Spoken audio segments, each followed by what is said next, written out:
여러분, 올해가요 한일 국교 정상화 60주년을 맞는 해입니다. 자, 그만큼 한국과 일본의 관계에도 새로운 전환점이 필요할 것 같은데요. 특히 미국과의 관세 협상이라는 공통된 문제를 공유하고 있죠. 자, 이번 한일 정상회담을 통해서 우리는 어떤 윈윈의 결과 가져올 수 있을까요? 자, 한일 정상회담의 의미와 앞으로의 숙제 자세하게 이야기 나눠보겠습니다. 정미애 광운대학교 국제학부 교수와 함께합니다. 안녕하십니까? 안녕하세요. 자, 23일부터 이틀간입니다. 23일, 24일 이틀간 이재명 대통령이 일본을 방문해서요. 이시바 시게로 일본 총리와 정상회담을 갖게 됩니다.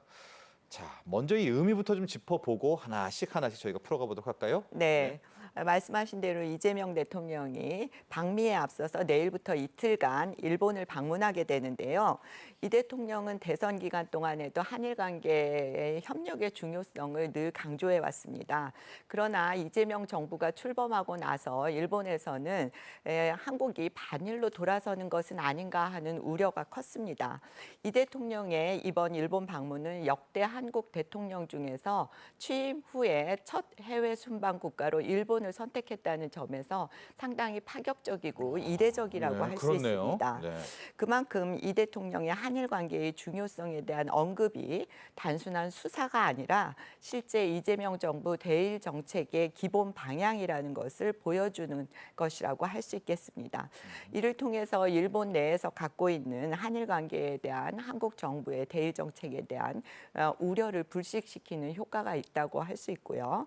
이 대통령은 또한 한일 정상 간 셔틀 외교의 중요성에 대해서도 언급을 해왔는데 그 셔틀 외교의 시작을 우리가 먼저 한다는 점에서도 상당히 의미가 있다고 하겠습니다. 네, 또 셔틀 외교 활성화 좀 주요 의제들 나오고 있습니다. 그리고 인도 태평양 지역의 한밀 협력 체계도 함께 논의할 예정입니다. 23일이 이제 한일 정상회담이 있는 날이기도 한데, 자, 교수님, 그런데 지금 이제 많이 주목되는 부분이 보통 이제 한일 회담이 있으면 한미를 먼저 하고 한일을 하게 되는데요. 지금 순서가 상당히 이례적이다 이런 평가가 많이 나옵니다. 일본을 먼저 가서 회담을 하고 그다음 이제 트럼프를 만나러 미국을 가게 되는데, 자, 이건 어떤 좀 함의 의미가 담겨 있을까요? 네, 제가 앞에서도 말씀드렸고 지금 말씀하신 바와 같이 대한민국의 역대 대통령 중에서 대통령 취임 후에 첫 순방 국가는 대체로 미국이었습니다. 네. 더군다나 미국보다 일본을 먼저 방문한다는 것은 상당히 파격적이고 이례적인데 그래서 그러면 방미 전에 방일을 하는 그 이유가 뭐냐에 대한 다양한 해석들이 나오고 있습니다. 그래서 트럼프 대통령을 그렇죠. 만나기 전에 이미 트럼프 대통령과 미일 정상회담을 두 차례 가진 적이 있는 이시바 총리를 만나서 사전 정보 교환을 하기 위한 것이라는 해석도 있습니다. 그런데 제가 생각하기에 사전 정보 교환은 정상 간의 만남이 이루어지기 전에 해야 되는 것이지 정상이 만나서 사전 정보 교환을 한다는 것은 좀 어불성설이고요. 그렇죠. 제가 봐도 저건 아닌 것 같아요. 예. 그래서 뭐 사전 정보 교환 정도는 이미 이루어졌을 것이라고 생각을 하고요. 그보다 대통령의 첫 공식 방문 국가를 일본으로 선택한 것에 대해서 저는 이제 두 가지 해석이 가능하다고 생각을 하는데, 하나는 이재명 정부가 반일 친중이다라고 하는 인식을 이제 불식시키는 그래서 반일 친중이 아니라는 것을 어필하는 의미로 일본을 먼저 방문하는 반일이 것이고요. 아니다. 네. 그래서 이것은 이제 한미일 협력이라는 관점에서 보면은 미국에서는 이제 좋은 의미로 해석할 수 있는 것이죠. 다른 하나는 미국의 일방적인 요구에 대해서 한일이 협력 연대해서 대응할 수 있다라는 것을 미국에 가기 전에 미국에 어필하는 의미도 갖고 있다고 생각을 합니다. 그래서 한국과 일본의 공조를 미국에게 보여주는 것 그 자체가 미국과의 협상력을 높이는데 도움이 된다라는 판단도 작용한 것이 아닌가라고 생각을 합니다. 자, 왜 일본을 먼저 가고 미국을 가느냐? 우리 또 교수님께서는 뭐 세간에 나오는 것처럼 미리 어떻게 대비할까? 그 정도 차원은 이미 실무진에서 됐고요. 아마도 반일이 아니라는 그런 거에 하나 상징적인 의미. 그리고 만남과 함께 이제 트럼프 대통령에게는 또 일종의 좀 경고 사인이 될 수가 있는 건 아니겠습니까? 네. 그런 상징적 의미를 갖고 있다. 이렇게 또 분석을 해주셨고요. 지금 이재명 정부, 이재명 대통령은 실용 외교를 천명하고 있습니다. 그러니까 일본과의 관계에서도 과거사 청산은 과거사 청산, 또 파트너십은 파트너십, 이 투트랙 전략을 쓰고 있는데 현재 일본의 반응이 좀 궁금합니다. 일본 언론 또 이시바 이 정부의 입장은 또 어떤가요? 예, 지금 이제 투트랙 말씀을 하셨는데 투트랙 원칙이라고 하는 것은 이제 김대중 대통령 이후 우리 정부가 가지고 있는 대일 외교의 기본 노선입니다. 네. 일본에게 역사 영토 문제에는 단호하게 대응을 하고 경제, 사회, 문화 등은 협력한다라고 하는 것이 이제 투트랙인데요. 다만 이번에 발표한 국정기획위원회 국정과제에서는 외교 분야에 있어서 국익 중심의 실용 실용 외교. 외교를 네. 천명하면서 대일 외교 부문에서는 투트랙이라는 용어를 직접 언급하지는 않았고요. 예. 예, 미래지향적 발전 도모라고 하는 것을 과제로 제시했습니다. 그래서 이재명 정부의 대일 정책의 방향성이 과거보다는 미래에 찍혀 있다라고 하는 것을 이 국정과제를 통해서도 알 수 있습니다. 일단 일본 정부로서는 이재명 대통령의 이전에 대일 강경 발언들에 대해서 우려하면서도 앞으로의 이재명 정부의 행보에 대해서 기대를 거는 말 그대로 우려 섞인 기대를 하고 있다. 이렇게 평가할 수 있겠습니다. 예. 자, 이번에 한일 정상회담도 실무회담으로 진행이 되고 있어서 아마 여기에 협상 테이블에 과거사 청산 뭐 여기까지 이야기가 커질 수 있을까? 예, 주제들이 나오고 있는데 어떻게 보십니까? 여기에서 과거사 청산 이런 얘기가 좀 나올까요? 아닐까요? 네, 일단 결론부터 네네네. 말씀드리자면 이번에는 제가 생각하기에는 협력 의제가 주로 논의되고 예. 과거사 문제에 있어서는 더욱이 과거사 청산 문제에 대해서는 논의하기 좀 어렵지 않을까. 거기까지 들어가기는, 네. 어렵지 않을까 하는 생각이 듭니다.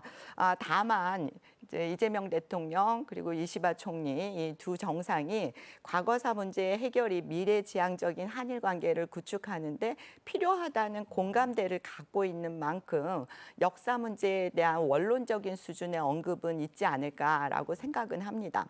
이재명 대통령이 광복절 경축사에서 언급한 것처럼 일본과의 관계에서 선 미래지향적 파트너십, 후 과거사 청산 문제의 해결 의 자세를 구축하겠다는 의지를 이번 정상회담에서도 다시 한번 표명하지 않을까 싶고요. 네.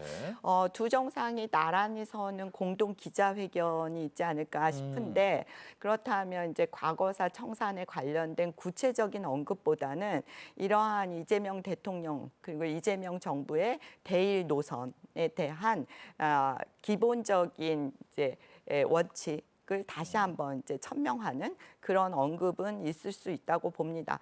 다만 이제 우리 국민의 입장에서는 아무리 이제 선 미래지향적 파트너십 후 과거사 청산 문제 해결이라고 한다 할지라도 과거사 문제에 대해서 일본이 일제 강점기 피해자들에 대해서 진정성을 보여줘야 한다라는 정도의 언급은 좀 전달하면 좋겠다. 그런 정도의 언급은 있기를 바랍니다. 네, 일본 언론들의 반응도 한번 보도록 하겠습니다. 이시바 총리가 이재명 대통령에게 호감을 느낀 것으로 알려지고 있기도 하고요. 우리가 그동안에 이제 새롭게 온 이 셔틀 외교, 네. 이번에 먼저 일본을 방문하면서 셔틀 외교, 한일 셔틀 외교의 복원이다.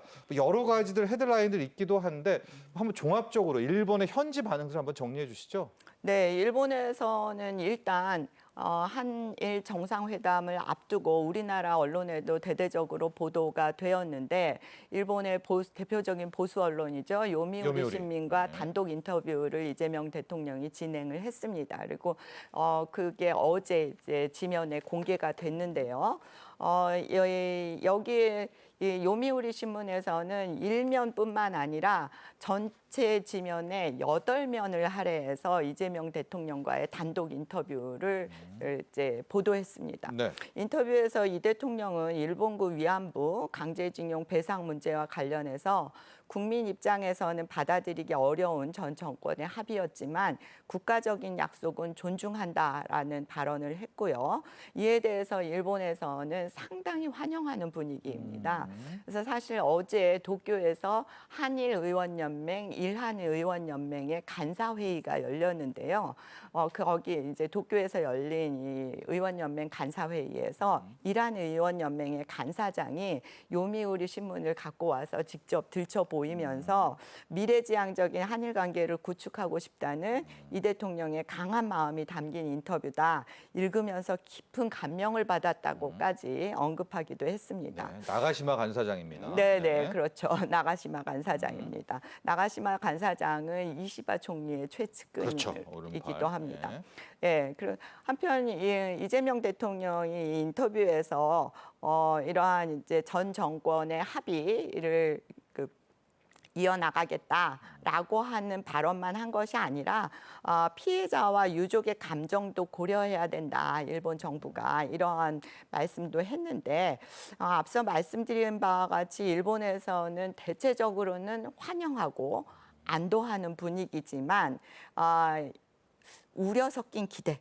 앞서 말씀드린 바와 같이. 네. 예, 그래서 정말로 이재명 정부가 반일이 아닌가라고 하는 네. 약간의 의심과 우려를 가지고 기대와 희망을 하는 그런 반응을 보이고 있다라고 하는 게 맞는 것 같습니다. 네, 일본 현지 언론들 또 현지의 분위기를 저희가 또 짚어봤고 이제 이재명 대통령과 이시바 총리 만남 중에 경제 이야기는 분명히 빠지지 않을 것 같습니다. 네. 같은 고민이 있죠. 트럼프의 상호 관세고요. 일본도 차에 아직도 25% 관세라고 하더라고요. 거기도 아직도 트럼프가 행정명령 서명을 안 해서 안 깎아주고 있고 그쪽도 문서화되지 않고 있고 여러 가지 우리 아직 비슷한 처지들이 있는데 한국과 일본 이 트럼프 관세에 대해서는 어떤 좀 공동 대응을 하게 될까요?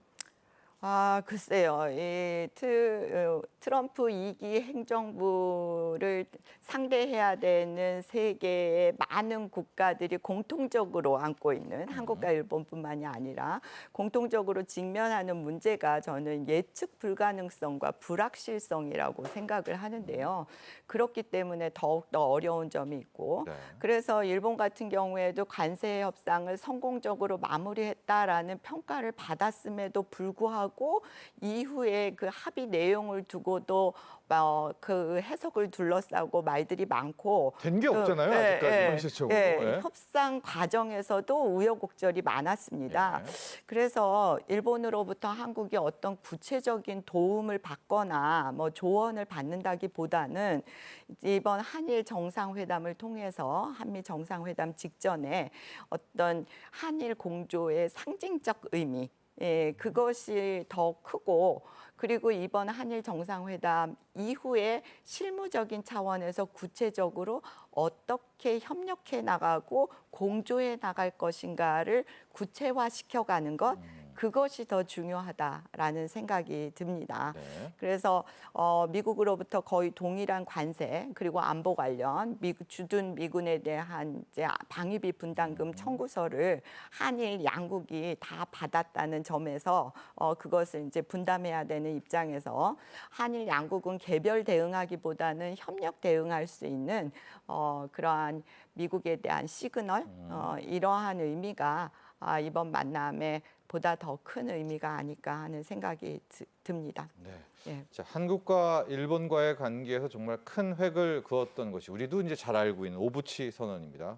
DJ 김대중 대통령과 오부치 수상의 그 공동 선언인데 혹시 아주 잘 돼서 우리 이번 이재명 대통령 때도 한일 공동 선언, 뭐 오부치 선언급의 어떤 좀 아젠다 메시지까지 나오게 되는 그런 결과도 예상해 볼 수 있을까요? 제 금년 내에 어떤 김대중 오부치 공동선언을 뛰어넘는 신선언이 한일 국교 정상화 60주년을 기념해서 나올 가능성은 있지만 이번 한일 정상회담을 계기로 김대중 오부치 공동선언의 준하는 혹은 그것을 뛰어넘는 어떤 신선언이 나오기에는 이재명 정부가 출범한 지 얼마 안 됐고 그것을 준비할 만큼의 기간이 너무 짧지 않았나라는 생각이 들어서요. 공동선언에 대한 공감대가 있다 할지라도 이번에 발표하기에는 좀 무리가 따르지 않나라는 생각이 듭니다. 네. 그리고 또 저희가 예상한 아젠다 뭐 이슈 중에 하나가 환태평양 경제 동반자 협정 가입 뭐 이런 부분인데 이것도 지금 논의가 될지 안 될지는 모르겠지만은 만에 하나 또 우리가 가입하는 요 재료까지 나오게 된다면 또 어떤 효과 볼 수 있을까요? 예, 지금 이제 포괄적 점진적 환태평양 경제 동반자 협정 영문 약자로 이제 우리가 흔히 CPTPP라고 네, TPP. 부르는데요. 이 CPTPP에 대해서 한국 정부는 가입을 계속 검토해 왔었는데 이재명 정부에 들어서 가입 의사를 밝혔습니다. 이 CPTPP에 대해서 잠깐 설명을 드리자면 원래 미국이 주도했던 TPP에서 미국이 2017년에 탈퇴한 후에 나머지 11개 국가가 2018년 12월에 재편성한 경제 블록입니다. 네. 일본이 주도하고 있고요. 작년에 유럽 국가로서는 처음으로 영국이 가입을 하면서 현재는 12개국이 회원국입니다. 이 CPTPP 회원국의 전 세계 GDP가 약 13%, 무역 규모가 전 세계에서 약 15%를 차지하는 거대한 경제 블록을 형성하고 있어서 형성하고 있는데 이 12개국 중에서 주로 일본이 주도하고 그렇죠. 있기 때문에 네. 한국이 만약에 가입을 하게 된다면 일본의 동의가 필수적이고요. 그래서 이재명 정부에서 가입 의사를 밝혔기 때문에 한일 정상회담에서 이 가입에 대한 논의가 좀 이루어질 것으로 보이고 가입을 위한 일본이 거기에 대해서 동의를 한다면 가입을 위한 움직임이 가속화될 것으로 전망을 합니다. 네. 그래서 만약에 한국이 CPTPP에 가입을 하게 된다면 한일 경제 협력이 강화되고 수출 시장이 확대되고 공급망의 다변화, 그다음에 중국 중심의 경제 의존도의 완화, 미국발 보호무역주의 대응 등의 효과를 가져볼 수 있을 것으로 기대가 됩니다. 그렇습니다. 한일 경제 협력, 한일 경협. 이제 이 단어가 잘 입에 붙지는 않는데 이번에 환태평양 이 경제 동반자 협정 좀 가입을 하게 된다면 이제 한일 경협 여기에 또 첫 발을 내디는 그런 계기가 될 것도 같습니다. 일본 입국 패스트 트랙 얘기도 한번 짧게 가보도록 할게요. 지난 6월 한 달 동안에 이 패스트 트랙 이제 심사를 했잖아. 이거 하면은 네네. 거의 뭐 몇 시간 걸리는 게 한 몇십 분에 딱 가는 그거 아니겠습니까? 예. 이것도 재개하는 좀 상소라 이런 얘기가 있는데 이것도 좀 자세히 설명해 주시죠. 네, 그 패스트 트랙의 말 그대로 네. 패스트 입국 심사를 빨리 할 수 있는 건데 금년에 말씀드린 것처럼 한일 국교 정상화 60주년이고 그 60주년을 기념해서 6월 한 달 동안 시범 운영을 했습니다. 한국에서는 김포공항과 김해공항, 일본에서는 하네다 공항과 후쿠오카 공항 이렇게 4개 공항에서 시범 운영을 했는데 일본을 방문하기 전에 비지트 재팬 웹이라는 곳에서 이제 본인의 이제 일본 입국 정보 등등을 이제 등록을 하면 QR 코드가 생성이 되는데 네. 그 QR 코드를 후쿠오카 공항이나 하네다 공항에 도착했을 때 이제 키오스크에 에서 대면? 인식을 하고 일정 정차를 마치면 그게 이제 한국인 전용입니다. 한일 전용이라는 것에 의미가 있고요. 그래서 한국인 전용 키오스크에서 인식을 하고 일정 절차를 마치면 바로 입국 심사대를 통과하기 때문에 이제 많을 때는 뭐 1시간 이상 걸리던 입국 심사가 단 5분 만에 이제 해결이 되는 거죠. 또한 한국에서도 김포공항, 김해공항에서 6월 한 달 동안 패스트 트랙을 시범 운영했었는데 일본 국민도 전자 입국 신고를 하는 것으로 입국 심사가 완료가 됩니다. 그래서 사실 금년에 이재명 대통령께서 한일 인적 교류 1,200만을 돌파할 것으로 예상된다라는 말씀을 하셨는데 여행업계에서는 1,400만을 돌파할 것으로도 전망을 하고 있습니다. 그리고 현재 상반기 누적 한일 인적 교류가 역대 최다를 기록하고 있는 상황이기 때문에 이것은 이제 국민 체감형 조치라는 측면에서도 상당히 의미가 있지만 한일 인적 교류 1,200만 혹은 1,400만 시대를 바라보면서 상당히 실질적으로 한번 해볼 만한 그래서 운영의 재개 혹은 더 나아가서 이 확대 운영까지도 이번에 언급이 되지 않을까. 뭐 앞으로 가능하면 실시하면 좋겠다라고 생각을 합니다. 자, 이제 마지막 좀 결론 좀 내야 될 것 같습니다. 올해가 한국과 일본의 국교 정상화 60주년입니다. 참 우리가 풀어야 될 숙제도 아직도 많은 것 같은데 이번 이재명 대통령 또 이시바 총리 한일 정상회담을 계기로 우리가 좀 나아가야 될 방향 또 큰 틀에서의 미래지향적인 모습 어떤 건지 한번 좀 재현해 주시고 마무리해 주시죠. 네, 그 부분에 대해서는 이재명 대통령의 광복절 경축사에서 네. 이미 언급이 되었다고 생각을 하는데요. 선 미래지향, 후 과거사 청산입니다. 그래서 사실 실패한 정상회담은 없다라는 속설이 있는데요. 이번에 한일 정상회담도 만남 그 자체가 절반의 성공이고, 그리고 그 만남을 통해서 정상회담에서 앞으로 이제 과거사 문제에 대한 논의 그리고 미래지향적인 논의가 구체적으로 이루어진다면 나머지 절반도 성공이다. 이렇게 평가하고 싶습니다. 네, 자 지금까지 도움 말씀에 정미애 광운대학교 국제학부 초빙 교수와 함께했습니다. 오늘 감사합니다. 네, 감사합니다.